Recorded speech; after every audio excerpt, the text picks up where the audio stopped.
I'm in a 2015 Subaru Impreza, and today I'm going to show you how you would jump start. So first you open your hood, and then right here in the driver's side you should see your battery. This will be your positive side, and then your negative neutral side. You can double check on the battery as well, the plus and the minus.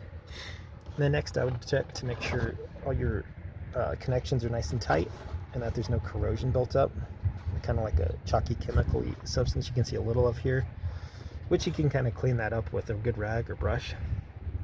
But once you've addressed all that, then you get your jumper cables or jump box and you directly connect to the metal as best as you can, the positive, the red positive, and then your black neutral to here.